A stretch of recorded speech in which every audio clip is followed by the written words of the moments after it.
سلطان باہو کے کلام کا ابھی آپ نے جو یہاں پر ایک نمونہ پیش کیا گیا اور اس کو ترنم سے جس طرح سے آپ لوگوں نے سنا، آپ نے محسوس کیا ہوگا کہ ایک اور دنیا کے اندر انسان کے اوپر ایک قوت حاوی ہوتی ہے، اور وہ قوت اور کچھ بھی نہیں، وہ کوئی معجزہ نہیں، وہ کوئی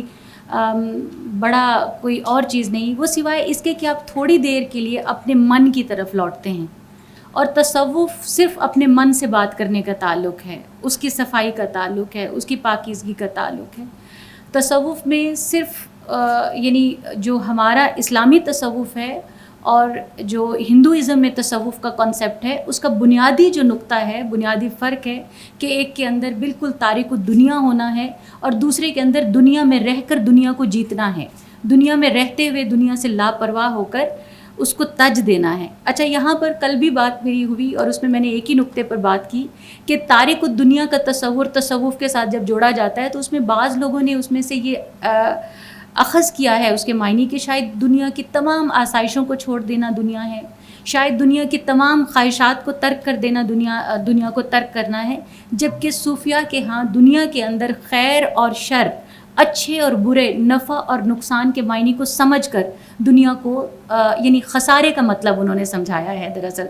جو چیز دنیا کے لیے نفع ہے وہ صوفی بتاتا ہے کہ اس میں خسارہ کیا ہے، تو وہ فائدے کو خسارے کے معنی میں آپ کے سامنے اس طرح سے رکھتا ہے کہ آپ ہر نفع، ہر چمکتی ہوئی شے اٹھا کر آپ اپنی جیب میں نہیں ڈال لیتے، بلکہ آپ کو معلوم ہے کہ یہ بظاہر خوبصورت ہے، چمک دمک ہے، مگر اس کے ساتھ خسارہ کیا جڑا ہوا ہے۔ تو اسی طرح سے کسی نے پوچھا جب حضرت داتا صاحب سے کہ آپ ہمیں بتائیں کہ کس طرح سے آپ صوفیزم کو کیسے ڈیفائن کرتے ہیں یا زہد اور تقویٰ کو، تو انہوں نے بڑے خوبصورت جو استعارے ہیں ان کے اندر ایک جملے کچھ اس کے میں یہاں پر اقتباس کے طور پر پڑھنا چاہوں گی۔ فرماتے ہیں کہ حیا کے پھول، صبر و شکر کے پھل، عجز و نیاز کی کومپل، سچائی کے درخت کے پتے، ادب کی چھال، حسن اخلاق کے بیج، یہ سب لے کر ریاضت کے ہامن دستے میں کوٹنا۔ اب یہ سب کچھ یعنی آپ دنیا سے لے کر پھر اسے آپ اپنے نفس کے اندر شامل کر کے پھر اس کو کوٹنا اور اپنے اندر اپنے گناہ کی، اپنے توبہ کے اشک سے اس کی عرق ریزی کرنا اور اس سے اسے بھگو کر پیسنا، اور پھر جا کر آپ کو ایک اندر مقام ملتا ہے جس کو ہم صوفیزم کے اندر اترنے کا پہلا درجہ ہے کہ آپ اپنے نفس سے سوال کرتے ہوئے، نفس کی ریاضت کرتے ہوئے، اپنے آپ کی گناہوں سے توبہ کرتے ہوئے آپ ایک نئی دنیا کے اندر اپنی ندامت کے آنسو لیے داخل ہوتے ہیں۔ اور صوفیہ کے ہاں وہ ندامت کے آنسو ایک ایسے آنسو ہیں جن کا دنیا میں کوئی اور مقام نہیں ہو سکتا۔ اس لیے آپ صوفیہ کی درگاہوں پر جا کر دیکھیے، صوفیہ کے کلام میں دیکھیے، کوئی تقسیم آپ کو نظر نہیں آتی۔ تقسیم نظر آتی ہے تو وہ صرف اس کی کہ جو لوٹ آیا وہ ہمارا ہے، اس کو گلے سے لگا لیا، وہ کس مسلک سے ہے، کس مذہب سے ہے، کس خطے سے ہے، کس جماعت سے ہے۔ اس میں صوفیہ کی ایک ہی جماعت ہے اور وہ محبت اور امن کی جماعت ہے۔ باقی جہاں پر بھی آپ جا کر دیکھیں گے وہاں جماعت در جماعت، تفریق در تفریق، تقسیم در تقسیم، مالی، معاشی، سیاسی، کہیں پر، لیکن ایک واحد مکتب فکر یہ ہے جس کے اندر تقسیم کو اس طرح سے مدغم کر کے جوڑ دیا جاتا ہے کہ آپ کے سارے ٹوٹے ہوئے ڈاٹس جو ہیں وہ جڑ کر ایک تصویر بناتے ہیں، اور تصویر سوائے انسان سے محبت کے، مخلوق سے محبت کے، اور مخلوق سے محبت کر کے خالق کی محبت کے حصول کا ایک طریقہ۔ اسی لیے آپ صوفیہ کی درگاہوں پر جاتے ہیں تو آپ کو ایک لنگر کا ایک تصور جو نظر آتا ہے۔ نئی نسل کے لوگوں کو اس میں شاید اس کی سائنس اس طرح سے نہیں معلوم، انہیں لگتا ہے کہ شاید یہ کوئی چیز ہے جسے بانٹا جا رہا ہے۔ اس کی ایک اور بہت چھوٹی سی مثال میں اپنے جو ینگ ساتھی ہیں، میں صرف میرا مخاطب وہی لوگ ہیں جو ہمارے اسٹوڈنٹس ہیں،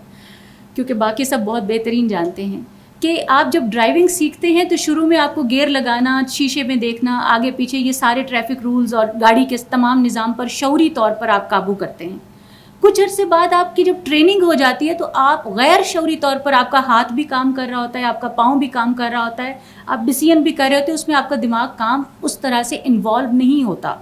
تو صوفیہ بھی ایسی ٹریننگ کر دیتے ہیں انسان کی کہ جس میں انسان کو پہلے شعوری طور پر کچھ چیزوں پر قابو کرنا پڑتا ہے، بعد میں وہ خود بخود اس کے ہاتھ پاؤں کام کر رہے ہوتے ہیں اور سچویشن کے مطابق گاڑی کو کہاں سے کاٹنا ہے، کہاں سے موڑنا ہے اور کیسے آگے سیدھے راستے پر لے جانا ہے۔ اس کی تربیت بالکل غیر شعوری طور پر سطح پر ایسی ٹریننگ ہو چکی ہوتی ہے جس میں اس کے سامنے چیز ہے لیکن وہ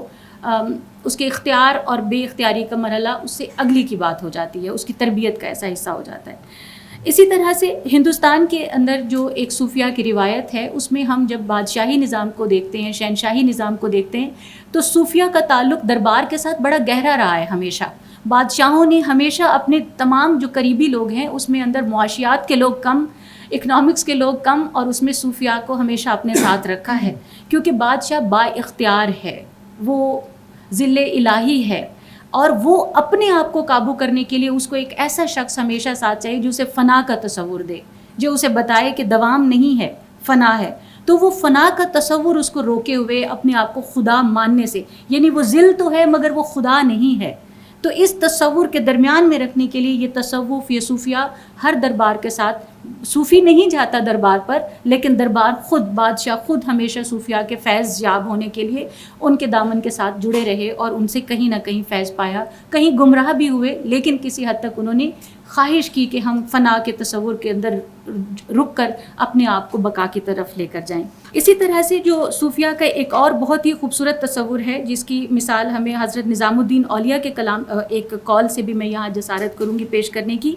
کہ ترک دنیا یہ نہیں کہ انسان لباس نہ پہنے یا کھائے نہیں، یا جو چیز صرف صوفیہ کے ہاں یہ تصور ہے کہ وہ ترک دنیا چھوڑ کر وہ خلق، جو مخلوق کی خدمت ہے اس کے اندر جب وہ جاتا ہے تو وہ سمجھیے کہ وہ صوفیہ کا پہلا درجہ، صوفی کی منزل تک پہنچنے کی طرف اس کا پہلا قدم ہے. تو یہاں پر ہمیں سلطان باہو کے کلام میں بھی یہ بات بار بار، جس کی طرف ابھی ڈاکٹر سمینہ صاحبہ نے بھی بڑی خوبصورتی کے ساتھ اشارہ کیا، کہ وہ اپنے سماج کے ساتھ، اپنے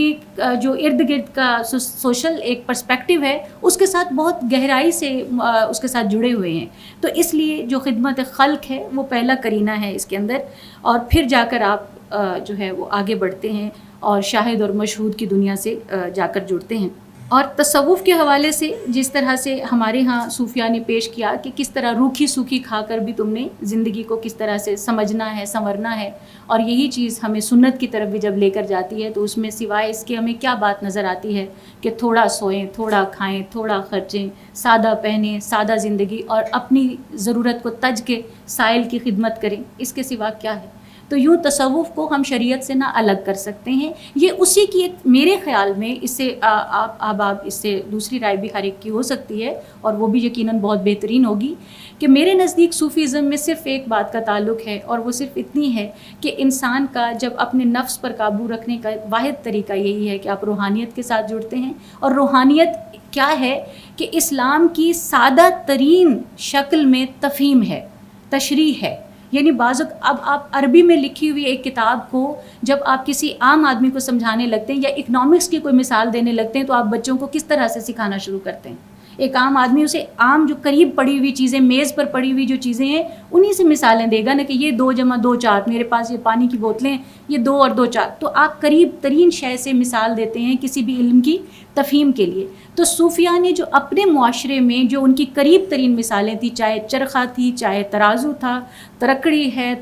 چرخہ ہے، عورت ہے، ہجر ہے، سہاگ ہے، برہن ہے، تو کوئی بھی اس کی کیفیت ہے، عورت کی ہو، مرد کی ہو، وصال کی ہو، ہجر کی ہو، موت کی، فنا کی، تمام استعارے انہوں نے اپنے لوکل جو نیریٹیوز ہیں انہی سے یوں جوڑے ہیں تاکہ وہ مشکل سبق آسان الفاظ میں اپنی عوام کو پیش کر سکیں. تو اس لیے یہ جو شریعت اور طریقت کی مباحث کے اندر یہ اس کے درمیان میں کوئی دوری کی بات کرتے ہیں تو نفی اسبات دا پانی ملے، اس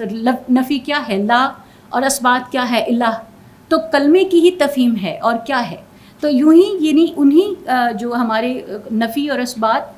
نہیں اور ہونے کا تصور ہے، اور نہیں سے ہونے کا کلمے کا ترجمہ آپ خود دیکھ سکتے ہیں. تو یہ اسی کی ایک طرح کی ادب میں ادب کی ادنا سی طالب علم ہوں، تو میں صرف یہ کہوں گی کہ ادب کے اندر کئی طریقے ہوتے ہیں بات کہنے کے. تو صوفی ازم بھی اسلام کی ایک تفہیم کا ایک بڑا ہی خوبصورت تخلیقی تجربہ اور خوبصورت ایک طریقہ کار ہے، جس کو ایک زندگی گزارنے کا طریقہ کہہ سکتے ہیں، سادہ انداز میں قرآن اور اسلام کو سمجھنے کا اور سنت کو سمجھنے کا طریقہ کہہ سکتے ہیں، مگر اس کے اندر ترنم میں گا کر، ناچ کر، منا کر، روٹ کر، تو یہ سارے چونکہ فطری ایک انسانی رویے ہیں، اور انسانی رویوں پر جب آپ اپلائی کر کے کوئی چیز سمجھاتے ہیں تو وہ زیادہ اپلیکیبل ہوتی ہے، وہ زیادہ سمجھ میں آتی ہے. تو یہی صوفیزم ہے جو میں نے اپنی گزارشات تھیں جو آپ کے سامنے پیش کی. بہت شکریہ.